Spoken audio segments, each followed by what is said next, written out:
Assalamualaikum warahmatullahi wabarakatuh.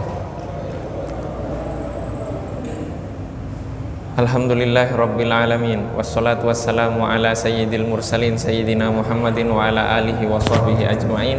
Amma ba'du, sebelum kita memulai kajian kita pada kesempatan kali ini, mari kita sama-sama membuka dengan bacaan Al-Fatihah. Kita khususkan untuk penulis kitab Al-Imam Al-Ghazali dan seluruh para guru kita yang menyambungkan silsilah keilmuan kita kepada Imam Al-Ghazali. Ala hadhihi niyya wa bi kulli niyatin shalihah wa ila hadratin nabiyil mustafa sallallahu alaihi wa alihi wasallam. Al-Fatihah. A'udzu billahi minasyaitonir rajim. Bismillahirrahmanirrahim. Alhamdulillahi rabbil alamin. Arrahmanir rahim. Maliki yaumiddin. Iyyaka na'budu wa iyyaka nasta'in. Ihdinas siratal mustaqim. Siratal ladzina an'amta 'alaihim ghairil maghdubi 'alaihim waladdallin. Amin. Jamaah yang dirahmati oleh Allah Subhanahu wa taala, pada kajian yang lalu, kajian kitab Bidayatul Hidayah, kita telah sampai kepada adabul isti'dadi li sairis sholawati di halaman 60 dari kitab terjemahan, yaitu adab persiapan melaksanakan sholat. Al-Imam Al-Ghazali mengatakan, yang bagi antasta'idda li sholatid zuhri qabla zawali, hendaklah kita mempersiapkan untuk melaksanakan sholat zuhur sebelum tergelincir matahari. Wa tuqaddimul qailulata, dan hendaklah engkau pula melakukan tidur sejenak sebelum zuhur. In kana laka qiyamun fil laili, jika kamu hendak melaksanakan sholat malam. Au saharin, au saharin ini artinya au saharin fil khairi, atau tidak tidur malam untuk melakukan kebaikan. Melakukan sholat malam itu, sholat malam berapa rakaat? Sholat malam itu tidak ada batasannya. As-sholatu khairu maudhu'in istaktsara au aqalla. Sholat itu adalah sebaik-baik maudhu'. Maudhu' itu tema atau ibadah yang dilakukan, baik itu banyak ataupun sedikit. Hadis riwayat Ibnu Hibban dan Imam Hakim. Artinya sholat malam itu tidak ada batasannya. Sholat malam itu tidak ada batasannya. Maka kemudian ada perbedaan antara para ulama di dalam sholat malam atau taraweh dengan jumlahnya. Itu karena apa? Karena tidak ada batasan tersebut. Atau untuk melakukan tidak tidur malam untuk melakukan sebuah kebaikan, maka hendaklah dia melakukan tidur sejenak sebelum zuhur. Kebaikan di sini seperti apa? Seperti belajar, persiapan ujian, atau membaca buku dan hal-hal baik yang lainnya. Fa inna fiha, karena sesungguhnya di dalam istirahat tidur sejenak sebelum zuhur itu ma'unatan ala qiyamil laili, membantu untuk melakukan sholat malam. Kama anna fis suhuri ma'unatun ala siyamin nahari, sebagaimana di dalam makan sahur itu membantu untuk melaksanakan puasa di siang hari. Sebagaimana sabda Rasulullah sallallahu alaihi wasallam, ista'inu bil qailulati, mintalah engkau bantuan dengan tidur sejenak sebelum zuhur. Ala qiyamil laili, untuk membantumu melaksanakan sholat malam. Wa bisuhuri ala siyamin nahar, dan dengan makan sahur untuk membantu puasamu di siang hari. Ini hadis riwayat Imam Abu Daud. Wal qailulatu min ghairi qiyamin bil laili kasuhuri min ghairi siyamin bin nahari. Melakukan tidur sejenak sebelum zuhur tanpa sholat malam itu sama dengan makan sahur tapi tidak puasa. Fa'idha kilta, jika kamu telah melakukan tidur sejenak sebelum zuhur, fajtahid antastaikidho qabla zawali, maka hendaklah engkau berusaha untuk bangun sebelum tergelincir matahari. Wa tatawaddo wa tahduru al masjidah, setelah engkau bangun berwuduklah. Wuduk sudah dibahas sebelumnya, artinya tata cara wuduk sudah kita bahas. Wa tahdurul masjidah, dan engkau datang ke masjid. Datang ke masjid juga sudah dibahas, yaitu adab memasuki masjid, sudah kita bahas sebelum ini. Wa tusalli tahiyatal masjidi, dan engkau melaksanakan sholat tahiyatul masjid. au tantadhiral muadzina fatujibahu, dan kemudian engkau menunggu muadzin. Muadzin itu tukang azan, azan mengumandangkan azan, fatujibahu, dan kemudian engkau menjawab azan tersebut. Tsumma taqumu, kemudian engkau berdiri. Berdiri maksudnya berdiri fatusalli arba'a raka'atin aqibaz zawal. Jadi setelah azan azan zuhur, kemudian engkau menunggu sholat azan tersebut, menjawabnya. Setelah menjawab, engkau berdiri melaksanakan sholat 4 rakaat. 4 rakaat di sini bagaimana pelaksanaannya? Ada yang mengatakan riwayat sholatnya 4 rakaat, salamnya 1 kali, ya, sebelum zuhur. Maksud sebelum sholat zuhur. Jadi sholat sunnah qobliyah zuhurnya itu 4 rakaat tapi 1 salam. Ini riwayat. Artinya kalau nanti ada lihat kita jamaah kita di sini sholat qobliyah zuhur 4 rakaat 1 salam, jangan disalahkan. Itu ada. Itu ada. Itu ada. Wa madhabu Syafi'i, ini dijelaskan. Madhab Imam Syafi'i annaha mathna wathna kasairin nawafil. Sholat sunnahnya dilakukan 2 rakaat salam, 2 rakaat salam sebagaimana sunnah-sunnah yang lainnya. Itu maklum di dalam madhab Syafi'i. Karena Rasulullah Shallallahu Alaihi Wasallam yutawwiluhunna. Rasulullah Shallallahu Alaihi Wasallam memperpanjang sholat ini. Jadi sholat qobliyah zuhur itu diperpanjang. Wa yaqulu hadza waqtun tuftahu fihi abwabus samai. Rasulullah Shallallahu Alaihi Wasallam bersabda, ini adalah waktu di mana pintu langit itu dibuka. Wa uhibbu ayyarfa'ali fihi amalun sholih. Dan aku ingin ketika pintu langit itu terbuka, malaikat itu mencatat, menyampaikan catatanku itu, aku sedang melakukan amal perbuatan yang soleh. Sebagaimana diriwayatkan oleh Abu Ayyub Al-Ansari. Wa hadhil arba'u qabla adh-dhuhri sunnatun muakkadah. 4 rakaat sebelum sholat wajib, sholat fardu zuhur ini adalah sunnah muakkad, ya, sunnah yang amat sangat dianjurkan sekali. Artinya apa? Rasulullah melakukannya terus menerus. Ala qaulin warraji anna raqataini qabla adh-dhuhri akidun min jumlatil arba'ah kama fil ihya. Akan tetapi yang sunnah muakkad itu yang tepat adalah hanya 2 rakaat. 2 rakaat itu sunnah muakkad sebelum zuhur, ya. Kemudian 2 rakaat lagi itu sunnah, bukan muakkad.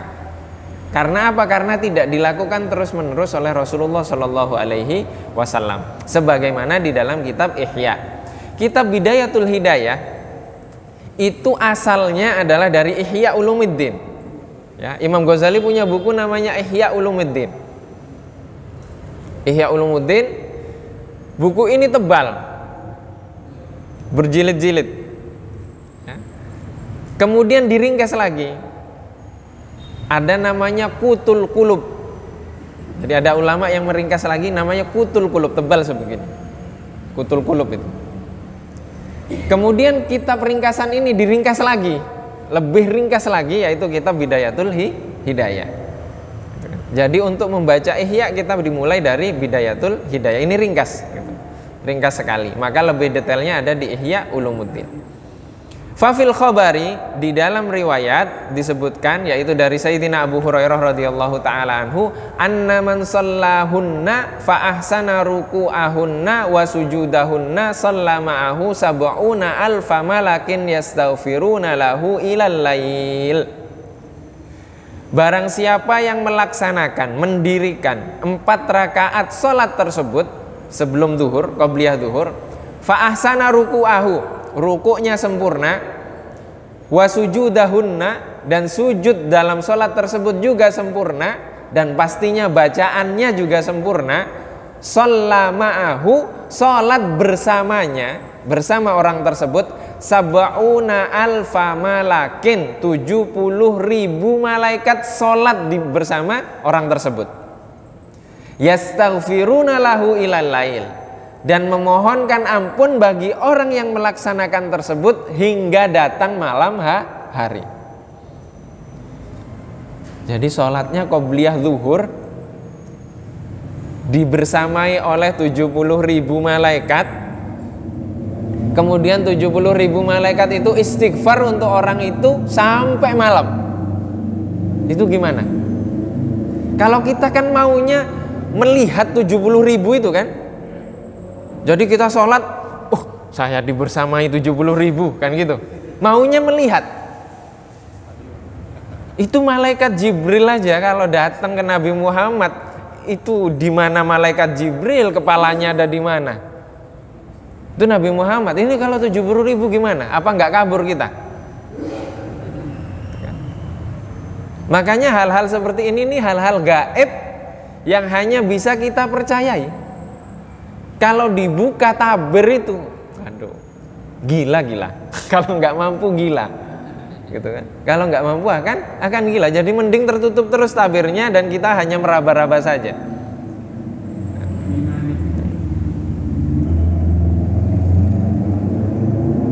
Dan juga diriwayatkan oleh Al-Khatib Al-Baghdadi dari Sayyidina Anas bin Malik, man shalla qabla dzuhri arba'an, barang siapa yang mendirikan sholat qobliyah zuhur 4 rakaat, ghufira lahu dzunubu yaumihi dzalika, maka diampuni seluruh dosanya di hari itu. Ini fadilah-fadilah dari amal ibadah. Man shalla qabla dzuhri arba'an, ini riwayat lain dari sahabat Ansor, barang siapa yang mendirikan sholat sebelum zuhur 4 rakaat, kana ka'adli raqabatin min bani Ismail, maka pahalanya sama dengan membebaskan budak dari keturunan Nabi Ismail. Ini adalah pahala dari sholat qobliyah zuhur. Sholat qobliyah zuhur. Maka sekarang kita tinggal memilih. Kita mau hitung-hitungan seperti ini dengan Allah Subhanahu wa Ta'ala, kan? Atau kita nggak perhitungan? Apa maksudnya? Ada seorang badui bertanya kepada Rasulullah Shallallahu Alaihi Wasallam, Rasulullah, aku sudah mengucapkan 2 kalimat syahadat. Apakah nanti kalau aku melaksanakan sholat, berpuasa, membayar zakat, melaksanakan haji, aku masuk surga? Rasulullah jawab, kamu akan masuk surga. Kemudian ketika badui itu pergi kembali ke kampungnya, Rasulullah mengatakan, seandainya badui tadi itu jujur dan melaksanakan apa yang dia tanyakan, dia akan masuk surga. Ini badui. Kemudian Sayyidina Umar sekarang yang bertanya kepada Rasulullah Shallallahu Alaihi Wasallam, Rasulullah, dari seluruh yang ada di dunia ini, tidak ada yang lebih aku cintai selain dirimu, tapi kecuali diriku sendiri. Artinya dia lebih mencintai Rasulullah dari segalanya kecuali dirinya sendiri. Artinya lebih cinta kepada dirinya sendiri daripada kepada Rasulullah. Apa jawaban Rasulullah? Kamu masuk surga gitu? Tidak. Rasulullah menjawab, tidaklah seseorang di antara kalian dikatakan beriman hingga dia menjadikanku sebagai orang yang paling dicintainya dari segalanya, termasuk dari dirinya sendiri. Nah, sekarang kalau kita hitung-hitungan, artinya kita mau jadi badui tadi, bukan jadi seperti Sayyidina Umar. Selama ini kan kita hitung-hitungan, sholat jamaah, 27 rakaat. Ya kan? Wah, nanti qobliyah zuhur nih, saya sudah tahu fadilahnya, sama dengan ini, sama dengan itu, sama dengan ini, 70.000 malaikat begini. Artinya kita masih jadi seorang badui, belum menjadi seperti Sayyidina Umar yang melaksanakan ibadah itu semuanya karena cinta, bukan karena perhitungan, bukan karena hitung-hitungan tadi. Bukankah kita memberikan segalanya kepada anak kita, kepada istri kita, kepada keluarga kita, kepada orang-orang yang kita cintai? Bagaimana kita memberikan segalanya itu kepada Allah Subhanahu wa taala dan Rasulullah Shallallahu alaihi wasallam tanpa perhitungan? Maka di sini guru kami Profesor Dr. Idris Al-Fasi Al-Fihri kemarin, beliau mengatakan, min a'zamin ni'ami asyu'uru bin ni'ami. Salah satu kenikmatan yang paling besar itu adalah merasakan kenikmatan itu. Berapa banyak di antara kita sholat tapi kita tidak merasa nikmat ketika sholat? Berapa banyak ketika kita mendapatkan kenikmatan untuk berjamaah tapi kita tidak merasa nikmat dengan jamaah tersebut? Imamnya kepanjangan lah, sujudnya kelamaan lah, ya, kadang imamnya juga kecepatan lah. Semuanya salah, semuanya salah. Padahal kita bisa hadir dalam ibadah seperti itu sudah nikmat yang harus kita syukuri. Bagaimana dengan nikmat-nikmat yang lainnya? Bagaimana dengan nikmat-nikmat yang lainnya? Maka diriwayatkan ada seorang Bani Israel yang usianya 70.000 tahun. Diriwayat dikatakan seperti itu, 70.000 tahun. Dan di seluruh usianya dia tinggal di tengah gurun. Kemudian di gurun itu hanya ada air asin, tidak ada air tawar. Kemudian Allah memunculkan satu mata air tawar. Di dekat mata air tawar itu sang hamba tadi menanam buah delima. Selama bertahun-tahun, ribuan tahun dia hidup dan makan dari mata air itu dan dari buah pohon delima yang dia tanam. Tidak pernah melakukan kemaksiatan.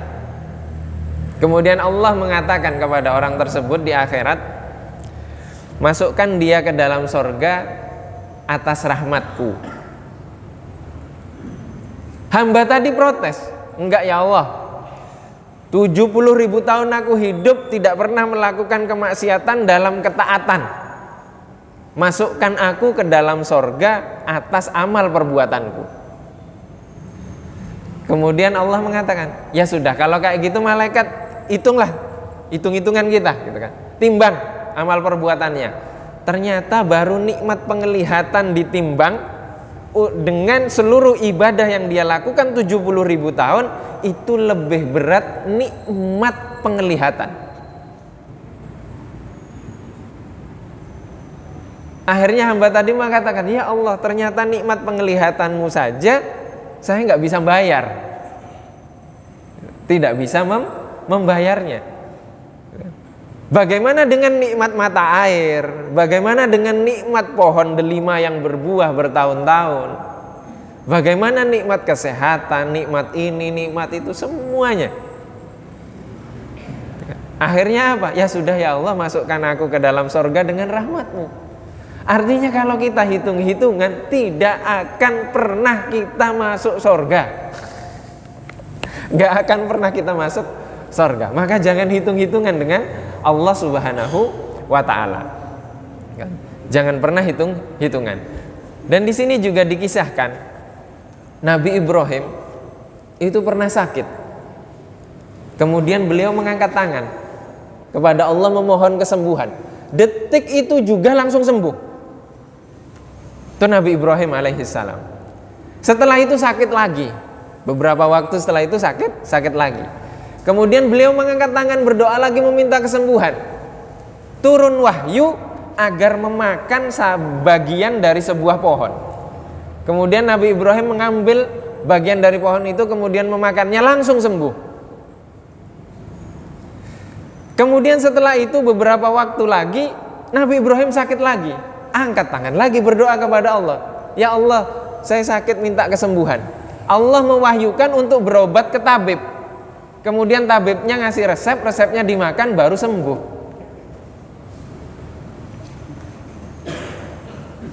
Kalau 3 kejadian ini terjadi kepada Nabi Ibrahim, kok kita itu mintanya angkat tangan langsung sembuh? Terkadang Allah menyembuhkan dengan doa, terkadang Allah menyembuhkan dengan hal-hal yang mungkin menurut kita nggak masuk akal. Kadang Allah kemudian menyembuhkan melalui tabib, melalui dokter. Itulah Allah Subhanahu wa Ta'ala. Maka Allah itu memberikan mukjizat, memberikan karomah, menunjukkan keajaiban-keajaiban, itu menunjukkan kepada kita bahwa sebab yang kamu cari itu atas izinku, kata Allah. Dan kemudian ketika sebab itu kita diperintahkan untuk mencari sebab untuk mencari ridho Allah, itu agar kita meyakini bahwa segalanya itu berasal dari Allah. Maka di sini kita tidak boleh perhitungan dengan Allah Subhanahu wa Ta'ala. Summa shallil fardha ma'al imami. Kemudian dirikanlah sholat fardu zuhur bersama dengan imam, yaitu berjamaah. Summa shalli ba'dal fardi rak'ataini fahuma minar rawatibi. Setelah melaksanakan sholat fardu, maka kemudian dirikanlah sholat sunnah muakkad dua rakaat.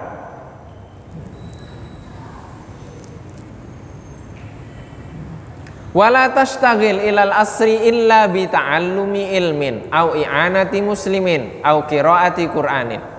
Dan janganlah engkau menyibukkan dirimu hingga datang waktu asar melainkan dengan mempelajari ilmu.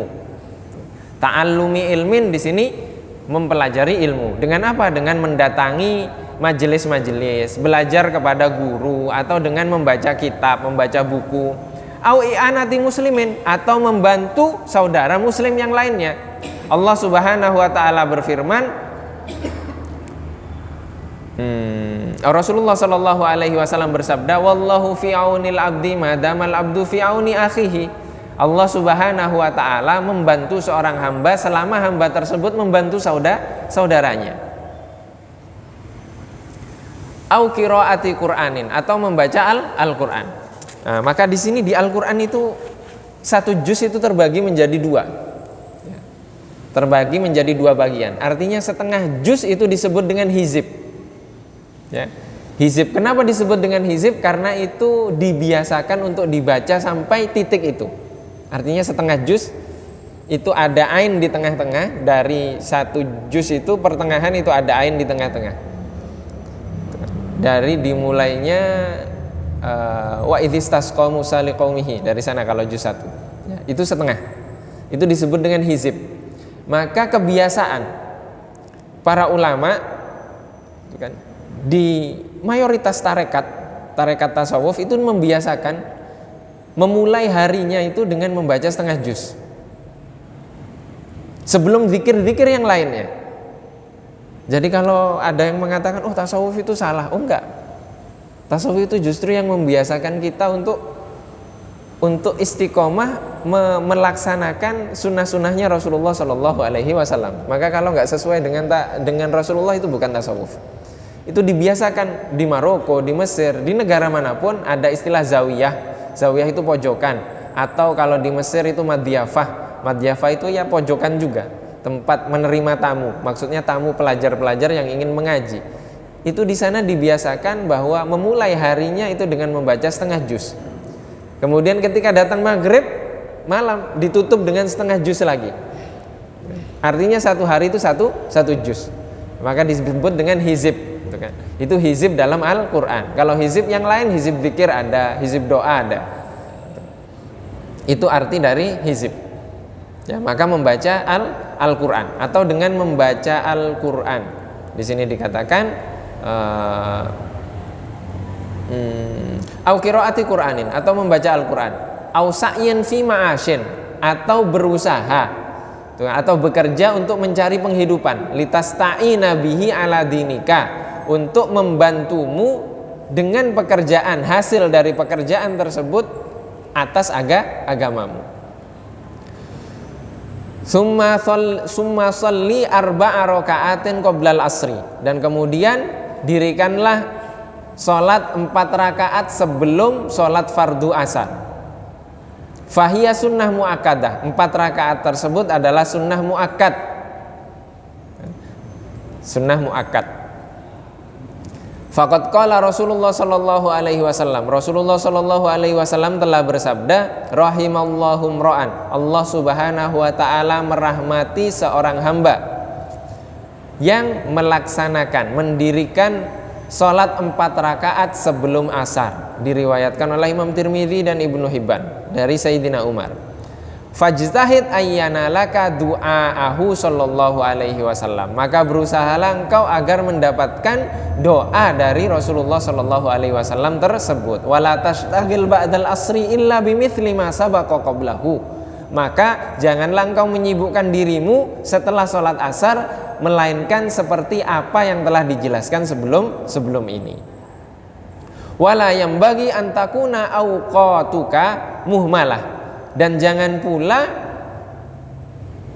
sampai waktumu menjadi waktu yang tidak bermanfaat atau ditinggalkan. Fatashtagila fi kulli waqtin bima ittafaqa. Dan hendaklah engkau menyibukkan dirimu di setiap waktu tersebut dengan sesuatu yang sudah disepakati. Disepakati apa? Kemaslahatannya. Kaifat tafaq, yaitu sebagaimana yang telah disepakati. Kemanfaatannya apa? Menuntut ilmu. Kalau tidak menuntut ilmu, maka harus menggunakannya untuk waktu berzikir, membaca Al-Quran, atau bekerja ya, bekerja. Kalau memang sudah tidak ada lagi daripada kita menyakiti orang lain, maka kita harus menjadi seperti bahaim kemarin. Bahaim itu binatang ternak atau benda mati, yaitu tidur. Bal yang bagi, akan tetapi hendaklah antuhasiba nafsaka, engkau melakukan introspeksi kepada dirimu sendiri. Wa turattib auradaka. Jadi di setiap setengah hari itu kita introspeksi dan kemudian menghitung-hitung. Bahkan beberapa ulama itu memiliki buku sendiri untuk mencatat dosa dan kesalahan apa saja yang dia lakukan di siang hari. Dia tulis di siang hari. Sore sebelum malam dia tulis kesalahanku di siang hari ini. Sebelum tidur juga demikian. Akhirnya ada catatannya sendiri. Nanti dicocokkan dengan catatan malaikat. Wa turattib auradaka, dan engkau mengatur wiridmu. Wirid di sini wirid yang kamu baca fi lailika, di malam harimu, wa naharika, dan di malam hari. Artinya kita harus memiliki kebiasaan untuk membaca. Wirid itu apa saja? Wirid itu Al-Quran, bacaan Al-Quran. Maka kalau di dalam tasawuf dikatakan dimulainya setengah juz di permulaan hari, setengah juz lagi masuk di malam hari. Itu untuk wirid Al-Quran. Sedangkan wirid yang lainnya silahkan diatur sendiri. Wa tu'inu likulli waqtin sugla, dan dengannya engkau membantu di setiap waktu itu ada kesibukan atau wadhaif. Wadhifah itu tugas. Tugas apa? Tugas wirid tadi. La tata'addahu artinya tidak melewati. Wala tu'athiru fihi siwahu, dan engkau tidak terpengaruh kecuali dengannya, selain dengannya. Wa bidzalika tadhharu barakatul waqti, maka dengannya akan nampak keberkahan waktu. Maka di sini waktu itu berkah. Waktunya berkah karena apa? Karena sudah teratur. Beberapa waktu lalu kami menghatamkan 2 kitab bersama Profesor Dr. Idris Al-Fasi. Itu menghatamkan 2 kitab, yaitu pertama kitabnya tipis, hanya 30 halaman. Itu Aqidatu Ahlil Iman, ringkasan dari akidah bahri orang-orang yang beriman. Itu 30 halaman, dibaca dalam satu majelis. Kemudian setelahnya kami membaca kitab 60 halaman kurang lebih. Itu judulnya Uyubun Nafsi wa Mudawatuha, itu kan, penyakit-penyakit jiwa dan cara pengobatannya. Maka di sana dikatakan bahwa apa? Waktu itu antara 2. Nafsu itu hanya memanfaatkan diri kita, itu hanya 2. Antara nafsu itu tunduk kepada kita,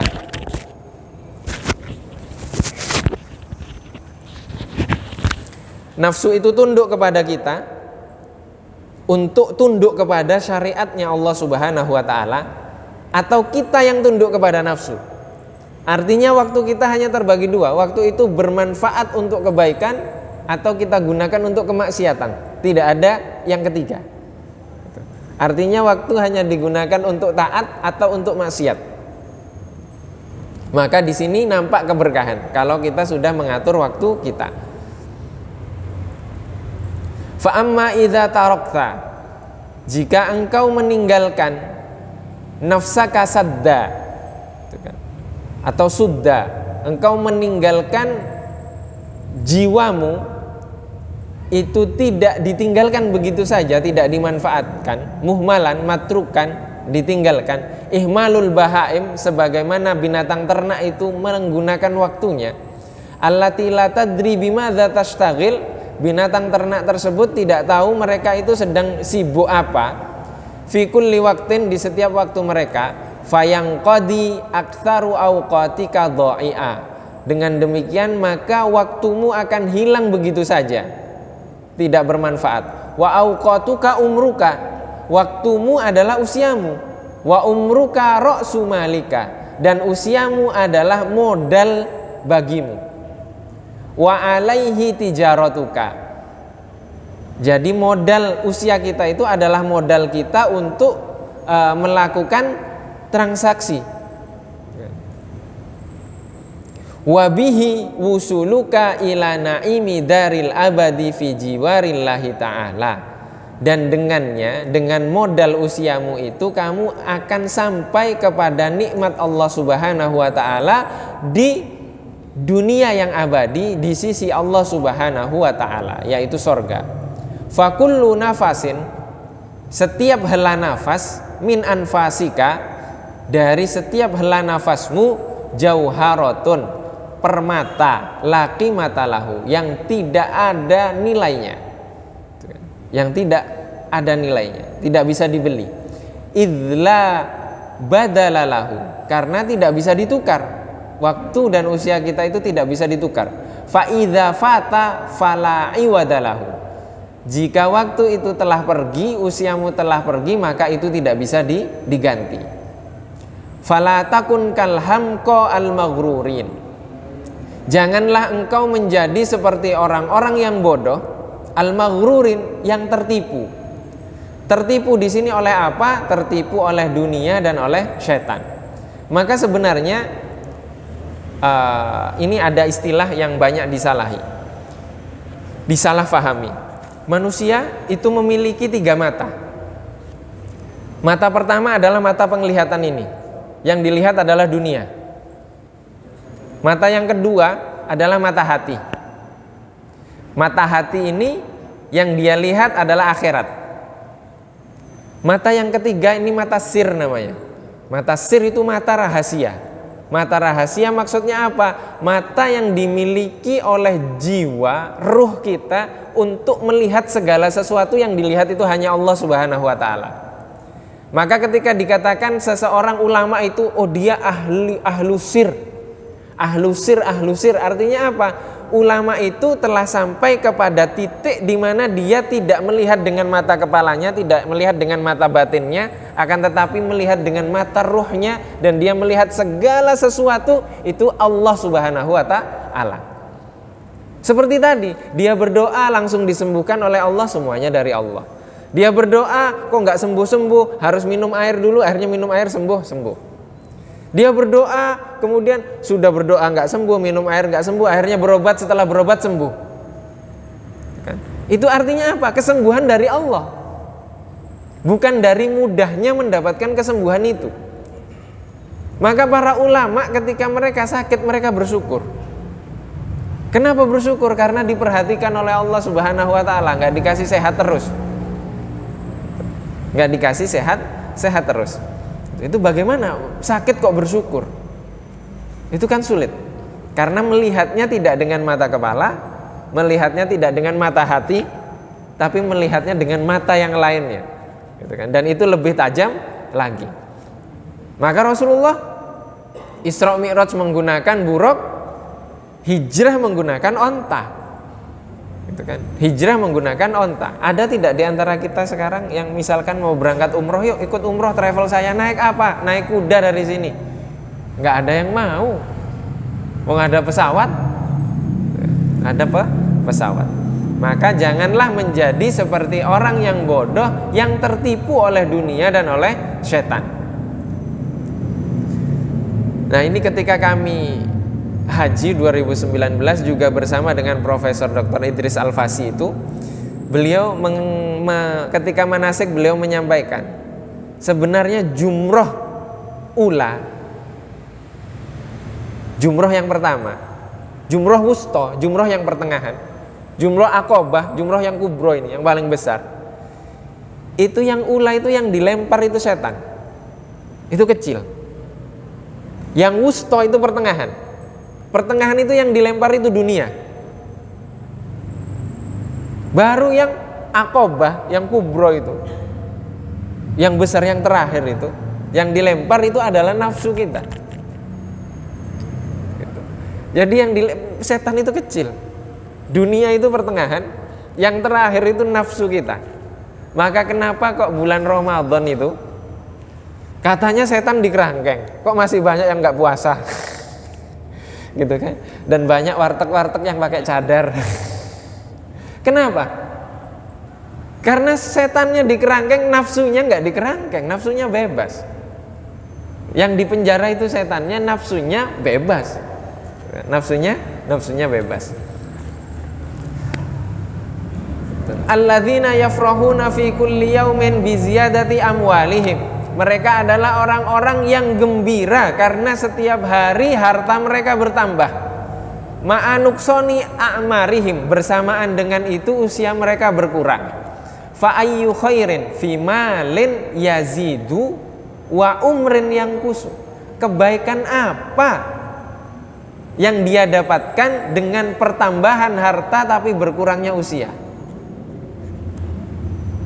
Kebaikan apa yang dia dapatkan? Hartanya bertambah tapi usianya berkurang. Meninggal nanti anaknya rebutan warisan. Astagfirullah. Karena apa? Karena tidak diajarkan tentang agama.